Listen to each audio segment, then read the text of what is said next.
Brilliant. ఇలాంటి defence ఆడితే compulsory point వచ్చే అవకాశం ఉంటుంది. అండ్ ఇక్కడ పాయింట్ కోసం ప్రయత్నం చేయాలి. మల్టిపుల్ పాయింట్స్ రావాలి పట్నా పైరేట్స్కి. అంకిత్ రాణా, అయాన్ లేడు. ఇది do or die raid situation. UltraTech do or die raid. ఇల్లు కట్టుకునే అవకాశం ఒకేసారి వస్తుంది. తనను తాను నిరూపించుకునే అవకాశం పదే పదే వస్తుంది. ఆయన నిరూపించుకుంటాడా లేదా అనేది చూడాలి. ఇక్కడ పాయింట్ కోసం ప్రయత్నం చేయాలి. ఎస్, ఎస్కేప్ అయ్యాడు. అక్కడ మళ్ళీ జంప్ తీసుకున్నాడు.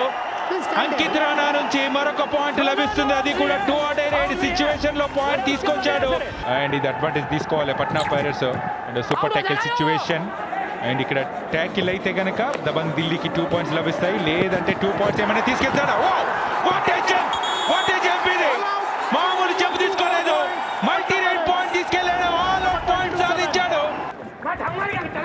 పూర్తిగా అందరు మ్యాట్ పడిన బోనస్ తీసుకోవచ్చు. అండ్ ఇక్కడ మటుకు మరోసారి ఎస్కేప్ అయ్యి వెళ్ళిపోయాడు. ఆ జంప్ బాగా చేస్తున్నాడు, రన్నింగ్ బోనస్ బాగా చేస్తున్నాడు. రైడర్ ని వెనక్కి వైపు లాగాలని. అండ్ ఇక్కడ మరోసారి జంప్. అండ్ ఇంకెవరు కూడా దగ్గరికి రాలేదు. వావ్,